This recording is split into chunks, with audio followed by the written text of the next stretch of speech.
ირაკლი ღარიბაშვილი რომ ვერ გადარჩა რამდენიმე ხნის წინ იცით თქვენ ირაკლი კობახიძემ ბიძინა ივანიშვილის ახალმა ფავორიტმა დიდი და დიდი იერიში მიიტანა ყოფილ პრემიერზე რომელსაც მანამდე 2-3 თვით ადრე თუ 5 თვით ადრე თუ 7 თვით ადრე თუ რა მნიშვნელობა აქვს რამდენი ხნით ადრე გადაეხვია და აქებდა ერთი ირაკლი უფროსი ყოფილა ირაკლი კობახიძე ირაკლი ღარიბაშვილზე რამდენადაც გავიგე აღარ გადამიმოწმებია ერთი ირაკლი მოკლედ აქებდა გადაეხვეოდა ხოლმე საუკეთესო პრემიერად მიიჩნევდა მაგრამ ირაკლი ღარიბაშვილი მაინც ვერ გადაურჩა ირაკლი კობახიძეს ამ უკანასკნელმა ბიზნესს უთხრა ეგ კორუმპირებული კაციაო ეგ მაფიოზი კაციაო მას ბევრი ფული აქვს მოპარულიო და მართლაც სახში რომ შევიდნენ ირაკლი ღარიბაშვილთან ყოფილ პრემიერთან არა მხოლოდ 7 მილიონი აღმოუჩინეს მას არამედ ოქროს ზოდებიც ფრიად გაბრაზდა თავის შვილობილზე ბიზინა ივანიშვილი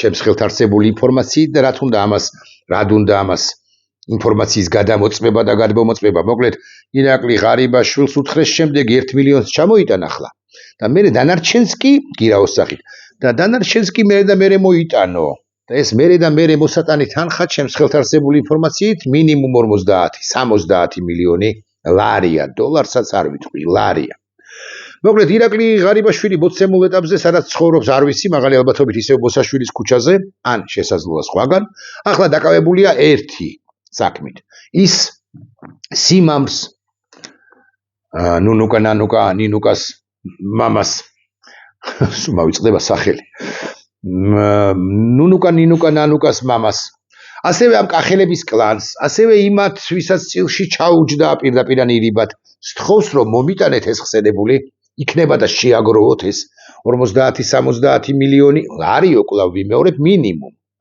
რომ ჩავიტანო სადღაც შავსალაროში ან სალაროში ზოგადად რომელზეც წვდომაც რასაკვირველია ბიზინა ივანიშვილს ექნება და აქვს კიდეც იმიტომ რომ ბიზინას ქეში ფული უჭირს მას აქვს დორამარი კატით ჩამოტანილი ან ვერ ჩამოტანილი მას აქვს 1 სახლი 2 სახლი 5 7 და საუკეთესო ავეჯი ან საუკეთესო მანქანები მერსედესები და არა მხოლოდ მერსედესები მაგრამ მას არა აქვს ბევრი არა აქვს თორე როგორ არა აქვს ქეში როგორც ასეთი ირაკლი ღარიბაშვილი ერთ-ერთია ვისაც ბიზინა ივანიშვილი უკვე შემოსწრა და სხვებიც არიან რასაკვირველია არა ირაკლი ღარიბაშვილი რომ უყვარდა იმ მასშტაბით მისი აწუկე ყოფილი ფავორიტები მაგრამ სხვებიც არიან რომეო მიქაუტაძე ეკონომიკის მინისტრის ყოფილი მოადგილე რიჟვაძე კი გაიქცა ეს კაცი ჯერ ფილმში ისროლა ან ესროლეს მაგრამ ახლა გერმანიაში ამ რიჟვაძისთვის რო გეკითხა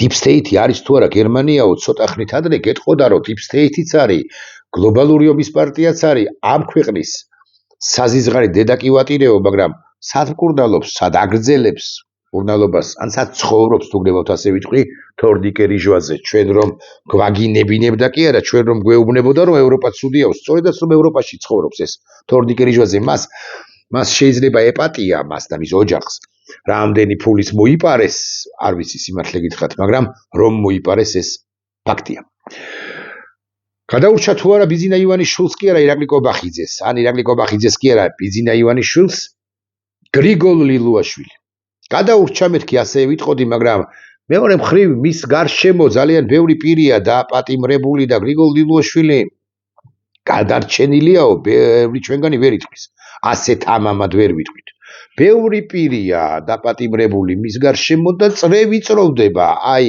არა თუ ლილუაშვილი ეს ყოფილი გენერალური პროკურორი ბოტასების ქურდი რო იყო და მე რომანოვადაც რომ გადაკეთდა და ფარცხალაძე რომანოვი როა და არა მხოლოდ ფარცხალაძე ისიც კი ვერ გადაურჩა ის გაქცეული კია მაგრამ მის გარშემოც ვიწროვდება ყულფი მარხუში ხო ასე შეგვიძლია ვთქვა ახლა დავსვათ კითხვა ჩვენ ხომ ვიცით რომ ვახო გომელაური შიდაგან საქმეთა მინისტრი ჩვენ ხომ ვიცით ეს ისიც ვერ გადაურჩებოდა ბიზინა ივანიშვილს რომ არა რამდენიმე ამ უკანასკნელის მიერ გადადგმული რამდენიმე ნაბიჯი ამ 4-5 თვის წინ და ახლა 4 თვის წინ როდესაც კახა კალაძე ბანდიტმა გამართა პრეზენტაცია თაწმინდის პარკში სადაც მმართველმა ბანდამ წარადგინა ის დედაქალაქის თავკაცის თანამდებობაზე, პოზიციაზე, ასარ მერი უნდა გახდესო, მესამედ ვითომ საუკეთესო მერი იყოს ესეც. მოკლედ კახა კალაძეზე შეაჩერა არჩევანი ბანდიტმა ქართულმა უცნებამ ვახო გომელაური, რომელიც ჩემს ხელთ არსებული ინფორმაციით ბევრს სვამს და ფსვამდა იმ ხანადაც გამოფხიზლდა. ეგრეთ წოდებულ პახმელიაზეც გამოვიდა. ვუტრირებ რა საკვირველია, შეიძლება მაინც და მაინც წინა დღეს არ ქონდა დალეული რა ვიცი რო სვამდა, ეს კი ვიცი. გამოეწყო, გამოიწკიპა და დაწმინდის პარკისაკენ წავიდა, დაპატიჟებულთა სიაში იყო. კი, ესე კი არ შევიდა პირდაპირ. დაპატიჟებულთა სიაში იყო და ეს დაპატიჟებაც ასე ვთქვათ, იჩალიჩა, ანუ დააპატიჟებინა თავი ცალკეულ პირებს ქართული ოცნებიდან და ფეხის წვერებზე იდგა, მეთქი ასე ვიტყვი, ვუტრირებს ხადია ამასაც. იქნება და ბიძინა ივანიშვილს დანახვებოდა. ბიძინა არ ვიცი შეამჩნია თუ არა, დაბალმა ბიძინა, მარც თუ მაღალი. ხო გომელაური, მაგრამ აქ მაინც და მაინც სიმაღლეზეც არ ვამახვილებ ყურადღებას, თუნდაც პირიქით ვიტყვი მაღალმა ბიძინამ, არც თუ მაღალი გომელაური, მაგრამ არ გაიკარა მეთქი სამაგეროდ. ვახო გომელაური განმარტოვდა მამუკა მდინარაძესთან, განმარტოვდა რამდენადაც ვიცი, ირაკლი კობახიძესთან, განმარტოვდა სხვებთან და ამით აჩვენა, რომ მე ისეთი არა ვარ.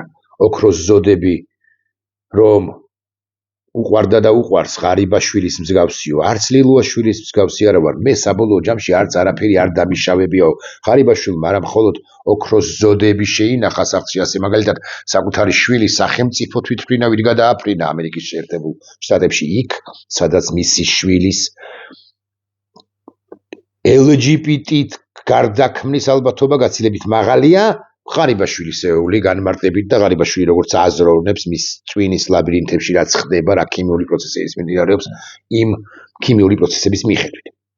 მოკლედ, ვახო გომელაური ეცადა და დღემდე ცდილობს ურთიერთობის დალაგებას უშუალოდ ბიძინასთანაც და ყოველ შემთხვევაში ჯერჯერობით ჩვენ არაფერი გვსმენია იმის თაობაზე, რომ მის გარშემოც ვიწროვდება წრე და ბიძინა ივანიშვილი თუ ირაკლი კობახიძე მასაც ბიძინას საყვარელი ტერმინი ვიხმაროთ, მიჭირხმის, მასაც მიადგება.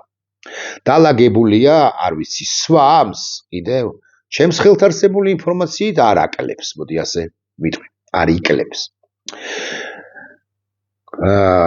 ვახო გომელაური დასჭირდა გუშინ ქართულ რუსულ ოცნებას. როდესაც ვახო გომელაურს უთხრეს და რა საკვირველია უთხრეს, ახლა გამოდიო და ტელეკომპანია იმეც მიეცით ვარსები კომენტარი ან ინტერვიუ გამიშვილება კომენტარი, რომ ეს ნივთიერება, რომელიც შევიძინეთ, კი არა, რომელიც იყო გამოყენებული, ჩვენ სულაც არ გამოგვიყენებია და მეცაც გეტყვი 2009 წელს შეიძინა ნაციონალურ მოძრაობამ და როგორც კიდე გადააბრალე ქართულ კი ოცნებას კი არა ნაციონალურ მოძრაობასო, ეს ითქვა კიდეც. ეს ნივთიერება პატარა ნივთიერება არ არის, ეს არის ბრომბენზილის ციანიდი და ბრომბენზილის ციანიდი კი რეალურად არის ქიმიური ნივთიერება კი არა, ქიმიური იარაღი, რომელიც გამოიყენებოდა პირველი მსოფლიო ომის დროს. სხვა შორის რა კავშირშია ახლა, მაგრამ მაინც დღევანდელი სლოგანი დედაქალაქისა საახალწლო სლოგანი არის, ინგა გამახსენე, სიკეთით სავსე ქალაქი. ალბათ უკეთესი იქნებოდა ციანიდით სავსე ქალაქი დაგვირქმია ჩვენი დედაქალაქისთვის, რომელიც ესოდენ გვიყვარს ჩვენ და არა მათ. მოკლედ, თბილისის მერია ცხადია ციანიდით სავსე ქალაქს არ დაარქმევს, თბილისის მერია თავად ციანიდის მერი დედაქალაქისა, კახა კალაძე მერად წოდებული თავად ციანიდის დამყრელია, მეთქი ასე ვიტყვი. ვახო გომელაური კი გამოაგორეს, მან თქვა, რომ 2009 წლებში შეიძინეს ეს ყველაფერი ნაცებმა და აიო, კატა გამოთხარეს, როდესაც BBC-ს ეს ფილმი, ეს სიტყვა არ წარმოუთქვამს, გააკეთებინესო, მაგრამ აი კოლექტიური ნაცების ბრალი ხო არის ყველაფერი საერთოდ გლობალური ომის პარტია, Deep State, BBC, ყველა ლამის ტრამპის ჩათვლით, ეს ყველაფერი არის ამათი ბრალი, ჩვენ არაფერი არ გაგვიკეთებიო, მით უმეტეს არ დაგვირბევიო, კითხვა მარტივი. რატომ არ გაანადგურეს, ამოიღეს და გაანადგურეს თუნდაც ნაცების დროს შეძენილი ეს ბრომბენზილის ციანიდი, რომელიცაც სავსეა ქალაქი, ეს კითხვა ცხადია იმედის ჟურნალის არ დაუსვამს, მათაც იციან რა ჩარჩოებში უნდა იმოძრაოდ, რომ დაესვა ვინ გაუშვებდა, ვინ გაჩვენებდა ირაკლი რუხაძე უშუალოდ აკონტროლებდა იმას, დარწმუნებული ვარ, რა ნაირი, რა გვარი სინქრონი კომენტარი უნდა მოხვედრილიყო იმედის ღია ეთერში ბანდიტი ვახო გომელაურისო. მაგრამ საზოგადოება მაკი გითხარით და თუ არ გითხარით ახლა გეტყვით, დაიწყო კითხვების დასმა, განაგრძო კითხვების დასმა. კითხვა ყველაზე მარტივი არის შემდეგი. კი, მაგრამ ეს ბრომბენზილის ციანიდი თუ მაინც და მაინც ნაცებმა შეისყიდეს თქვენ მინისტრობის დროს, თქვენმა წინამორბედმა, თუ სხვებმა და სხვებმა, აი ჭიკაიძემ მაგალითად. ჭიკაიძე რო ყავდა გახსოვთ, შინაგან საქმეთა მინისტრი, ის რო ერეოდა თალიბანი რო კაცი ეგონა. ხო, რატომ არ გაანადგურა 2009, ვიმეორებ 2010 წლებში შესყიდული, შეძენილი ეს ქიმიური იარაღიო და ვახო გომელაური კი არა, მთლიანად ქართული ოცნება კიდევ ერთხელ დაიბნა. კიდევ ერთხელ აღმოჩნდა, რომ მათ პასუხი არ აქვს. კიდევ ერთხელ აღმოჩნდა, რომ ეს ნათქვამი სიტყვა ვახო გომელაურს რაც ათქმევინეს, აბა თავის სიტყვა არ მივიდა იმედზე, ვინ მიუშვებდა იმედამდე ვახო ბანდიტ გომელაურს. დაიბნენ და ეხლა უკვე კიდევ ერთი ვახო გომელაურის მემკვიდრე გელაძე ბანდიტი, შინაგან საქმეთა მინისტრად წოდებული გამოაგორეს კიდევ ერთხელ. ახლა ამ გელაძის ამოცანა იყო უარეყო ის სიტყვები, რომელიც ვახო გომელაურმა თქვა, რომელიც ვახო გომელაურმა კი არ თქვა, რომელიც ვახო გომელაურს ათქმევინეს. დაბნეულები ახლა ერთმანეთთან WhatsApp მესიჯებს ცვლიან, როგორი უნდა იყოს მთავარი და ან საბოლოო თუ გდებავთ ასე ვიტყვი მესიჯი. რა უნდა უთხრან საქართველოს საზოგადოებას ან საერთაშორისო თანამეგობრობას, ისინი ხო ციანიდს ყრიდნენ, ციანიდს ესროდნენ, ციანიდს აპყურებდნენ, ციანიდს ასხამდნენ მოქალაქეებს, ადამიანებს, რომლებიც აქციაზე იყვნენ. ამაზე სხვათა შორის ლაპარაკობდნენ პროფესიონალი ექიმები, მაგალითად ბატონი გიორგი კამკამიძე. ქიმიური რამეს მელაპარაკებით ამ რაღაც ფოიერვერკზეო და ფოიერვერკით შეერაღებულ წყალებში მოქალაქეებზე ქიმიური იარაღი გამოიყენესო, ესე იჯდა თამთა სანიკიძე მაშინ და ვერც ხვდებოდა ალბათ რა აზია საუბარი. დიახ, ამ ქართულმა ოცნებამ გაცილებით უარესი დანაშაული ჩაიდინა, ვიდრე საბჭოთა ხელისუფლებამ, რომელიც მაინც ვიცით, რომ ოკუპანტი ქვეყნის ხელისუფლება იყო, რომელმაც გამოიყენა მაშინ 89-ში ეგრეთ წოდებული ჩერიომუხა.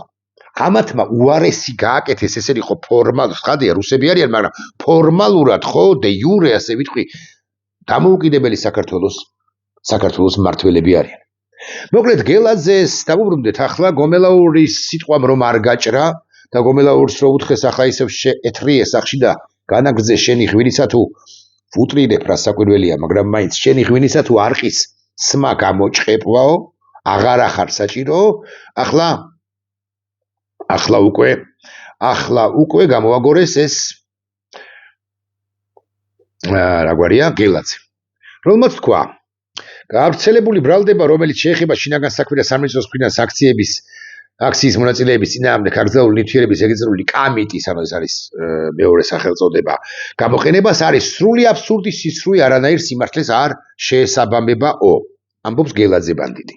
მე პირადად გავეცანი ყველა დოკუმენტაციას, ყველა შესყიდვას, რომელიც კი განხორციელებულა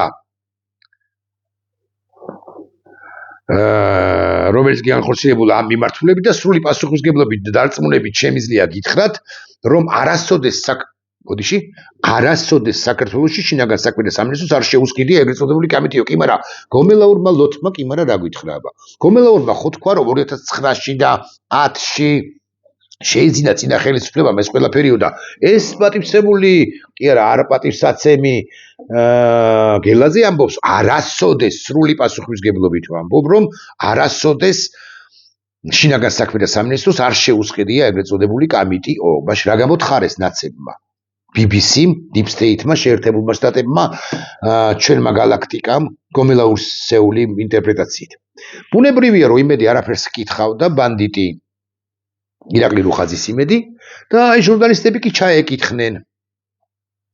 სამთავრობო TV იმედს უთხრა, რომ გომელაურმა უთხრა, რომ ეს არის BBC-ს საგამოძიებო ფილმში ნახსენები ნივთიერება, წინა მთავრობის დროს 2009-2010 წლებში შეიძინეს, ეს უთხრა გომელაურმაო და სამთავრობო იმედსო და თქვენ ამასთან დაკავშირებით რა კომენტარს გააკეთებთო და ეს გელაძე, რომელმაც ახლა პირი უნდა მოსწმინდოს, რთული ამოცანაა, ცალკე გომელაურს, ცალკე უნდა შეასრულოს კობახიძის, ცალკე ალბათ ბიძინა ივანიშვილის, ცალკე ღმერთმა უცხის ვისი დავალება რუსეთის ცხადია პირველ ყოვლისა. ელაძემ თქვა 2009 წელს არის სხვადასხვა ნივთიერებები შესყიდული. უბრალოდ გაგიცრუვდათ იმედები და ეს არ არის კამიტი. კამიტზე BBC მილაპარაკა და მე გომელაური გამოვაგორეს, ანუ კაცი რომელიც წინამორბედი იყო ამ გელაძისა. რამდენიმე ადამიანმა ერთმანეთში ბოდიში და იჭორავა და ამაზე რაღაც პროცესები აიგო. მე დარწმუნებით კიდევ ერთხელ სრული პასუხისმგებლობით გეუბნები თუ ამბობს გელაძე, გომელაურს აღარ ენდობიან კი არა ხვდებიან რომ ისი გამოგორება როგორც დასანქცირებული პირისა შეცდომა იყო და ახლა მთლად შინაგან საქმეთა მინისტრს უნდა ათქმევინონ ის რასაც ამბობს. გეუბნებით რომ ყველა დოკუმენტაცია შეგვიძლია გამოძიებას გადავცეთ, რომ არ არსებობს, საინტერესოა რომ ყველა დოკუმენტაცია შეგვიძლია გამოძიებას გადავცეთ, რომ არ არსებობს საქართველოში არასოდეს არ შესყიდულა აღნიშნული ნივთიერება, ეგრეთ წოდებული კამიტი. 2009 წელს იყო რამდენიმე ნივთიერება შესყიდული სხვადასხვა სახის და არა კამიტი. კვლავ ვიმეორებ, ესენი გაემიჯნენ გელაძე გამიჯნეს გომელაურისაგან, რომელსაც შეცდომა დააშვებინეს და ახლა უთხრეს რომ წადი ისევ გამოტყვერიო. ეხლა რა შეასაქმე? აქ ბატონი გელაძე ამბობს რომ შეგვიძლია გამოძიებას გადავცეთ, ყველა დოკუმენტაცია შეგვიძლია გამოძიებას გადავცეთ, რომ არ არსებობს რომელ გამოძიებას? თეატრ ლუკიანის გამოძიება, იმედი მაქვს არ იგულისხმება. თუ იგულისხმება საერთაშორისო გამოძიება, მთელი პასუხისმგებლობით ვამბობ ახლა, რომ მაღალი ალბათობით ესენი დაკავებულნი არიან პირველი მარაგების სრული განადგურებით, რაც საწყობებში არის, ყველა კვალის წაშლით, ყველა დოკუმენტაციის, მათ შორის ელექტრონული დოკუმენტაციის წაშლით, ფიზიკურ ქაღალდზე აღარც ვლაპარაკობ, ნებისმიერ წელს 2009-შია შეძენილი 13-ში, 17-ში თუ 24-ში ამ მნიშვნელობა ყველაფრის წაშლით, რაც კამიტთან არის დაკავშირებული. ესენი ცდილობენ, ეხლა ეცდებიან შემდეგ რამეს, რომ გამოძიებას არც ეს არ არის გამორიცხული, იქით უთხრან, რომ ჩვენ მზათა ვართ, რომ მივიღოთ საერთაშორისო გამოძიება, საერთაშორისო ორგანიზაციის გამოძიება, ვითანამშრომლოთ მათთან და გაუხსნიან ჭიჩქარსაც, არქივსაც, დოკუმენტებსაც და ასე შემდეგ, მადასტურებლად ჭყალებში იმისა, რომ არც არანაირი კამიტი მათ არც თუ არ გამოუყენებიათ, არამედ არც ჰქონიათ. იმიტომ რომ ეს კითხვა, თუ მიშამ შეიძინა სააკაშვილის დროს თუ იყო შეძენილი, თქვენ რაღაცო გამოიყენეთ, ეს კითხვა ბუნებრივია, ჰაერში იყო გამოკიდებული და მიშასაც ვეღარ აბრალებენ შეძენას, იმიტომ რომ გამოყენებული თუ ახლა იყო, შესაბამისად რაღაცა დოკუმენტაცია უნდა არსებობდეს კამიტის არსებობის თაობაზე. შეძენის თაობაზე, ამიტომ მიშასაც კი თუ სწორი სიტყვა ხელსაფარებენ, არ აბრალებენ ყოველ შემთხვევაში, მიშასკენაც არ მიმართავენ, ახლა ისრებს. სუდღეში არიან მოკლედ. მაგრამ ამბავი ის არის და მინდა დავამწუხრო. ესენი ბანდა ხელისუფლება, მათ შორის ბატონი გელაძე და გომელაურს მოუწოდო რომ მეტი გალიოს ვოდკა, ან ღვინო. ამბავიც ის არის რომ არსებობს 20, 25, 30,000 მოქალაქიდან ბევრი რას ნიშნავს 10, 15, 20, 30, რომელსაც მაღალი ალბათობით შენარჩუნებული აქვს იმ დროინდელი ასე მაგალითად პერანგი. ასე მაგალითად ქურთუკი, ასე მაგალითად ფეხსაცმელი, ასე მაგალითად შარვალი, ასე მაგალითად ქუდი, სადაც ეს ქიმიური ნივთიერება, ქიმიური იარაღი, ჯერაც მისი კვალი შერჩენილია. და რაღაი შერჩენილია საერთაშორისო გამოძიება მხოლოდ გელაძის უწყებას კი არ დაელაპარაკება და განადგურებული დოკუმენტების ძებნას კი არ დაიწყებს, არამედ ამოჩხრეკს როგორღაც მოწმეებს, რომლებიც ისაუბრებენ იმასთან დაკავშირებით, რა სიმპტომები ჰქონდათ. ისაუბრებენ იმასთან დაკავშირებით, ახლა კვლევებზე სწავლენ შესაბამისად, ანუ ახლაც იქნებიან, ამჟამსაც იქნებიან გამოკვლეულნი. და ეს საერთაშორისო გამოძიება ბუნებრივია გამოჩხრეკს კი არა მიაგრებს ადამიანებს, რომლებსაც შენარჩუნებული აქვთ შესაძლოა რომელიმე ჭურჭელში ჯერაც დალექილი თუ არსებული და ახუფული ეს სითხე მომწავლავი არა. ქიმიური ნივთიერება, ქიმიური იარაღი გამოყენებული ქართული საზოგადოების წინააღმდეგ, რომელსაც მოდი ასე ვიტყვი, ნელის სიკვდილი მოაქვს. არა მყისიერი, არამედ ნელის სიკვდილი მოაქვს. ასე რომ ბატონმა გელაძემ კობახიზის, ან ბატონმა გელაძემ ივანიშვილის დავალებით რაც არ უნდა იბჟუტუროს ახლა და რაც არ უნდა გვაჩვენონ ან საერთაშორისო თანამეგობრობას, საზოგადოებას აჩვენონ, რომ ღიანი არიან იმისთვის, რომ თანამშრომლობენ საერთაშორისო ორგანიზაციასთან, ოღონდაც კი ეს ყველაფერი არ შეეტენოთ მათ, არ დაბრალდეთ მათ, ეს ყველაფერი საბოლოო ჯამში მაინც ფუჭი და ამაოა, ბატონებო. კამიტი გამოყენებული იყო სამწუხაროდ ჩვენს ქვეყანაში და ბევრად უარესი დანაშაული ჩაიდინა ფორმალურად დამოუკიდებელი საქართველოს ხელისუფლებად წოდებულმა, ვისთვის დე ფაქტო და ვისთვის დე იურე ხელისუფლებამ, ვიდრე ჩაიდინა დანაშაული 1989 წელს საბჭოთა საოკუპაციო ჯარმა, რამდენადაც ის იმპერიულ ძალას მოსკოვს წარმოადგენდა. მათ აჩეხეს ერთი ამბავია, მაშინ დემონსტრანტები 9 აპრილს გამთენიისას, მაგრამ გარდა ამისა, ეს მომწამლავი გაზი ჩერიომუხა, რომელმაც შედეგები გამოიღო მერე და მერე აქედან და წინა ვიდეო ბლოგში თქვი თუ არ ვწდები, აქედან და 2-3 კილომეტრში ლეჩკობინათში ქავთარაძის ქუჩაზე თვეების და წლების განმავლობაში დადიოდნენ მოქალაქეები და ემოწმებოდნენ და ბევრს ძალიან დიდი და სერიოზული გართულებებიც ჰქონდა. ვინ და პატივისცემას ვუდასტურებ, ეს ყველაფერი საუკეთესოდ იცის 99 წელს ჯანდაცვის მინისტრმა, უკვე შემდგომ დამოუკიდებელ საქართველოში საგარეო საქმეთა მინისტრმა ბატონმა ირაკლი მენაღარიშვილმა, რომელსაც მე პატივისცემას ვუდასტურებ, საბჭოთა საქართველოს ჯანდაცვის მინისტრი ირაკლი მენაღარიშვილი მოიქცა მაშინ 99-ში ბევრად სახელმწიფოებრივად, ვიდრე რომელიმე ერთი კინკილა თანამდებობის პირი იქცევა დღეს დამოუკიდებელ საქართველოში ამ კონკრეტულ ამ საკითხთან დაკავშირებით. არც ერთს ღირსება არ ყოფნის. ირაკლი მენაღარიშვილმა გაბედა და წავიდა საბჭოთა ხელისუფლების, საბჭოთა კონიუნქტურის წინააღმდეგ. აქ საკუთარი აჩრდილისა და ბიზნესი, რომელიც დაძრწის მათ ტვინებში პირველ ყოვლისა, ეშინია პრაქტიკულად ყველას. რო დაუბრუნდეთ თემას და ამოვწუროთ პრინციპში, ბიზინა ივანიშვილი ვერ გაექცევა პასუხისმგებლობას. გამოძიება იტყვის მაღალი ალბათობით შემდეგს. იმ შემთხვევაში თუ ესენი ითანამშრომლებენ, ან მოიწვევენ და ითანამშრომლებენ საერთაშორისო გამოძიებას ექსპერტებს. მტკიცებულებათა მაღალი ალბათობით განადგურების გამო სრულყოფილი გამოძიების ჩატარება ვერ მოხერხდა, რაც არ ნიშნავს იმას, რომ ეს კამიტი არ იყო გამოყენებული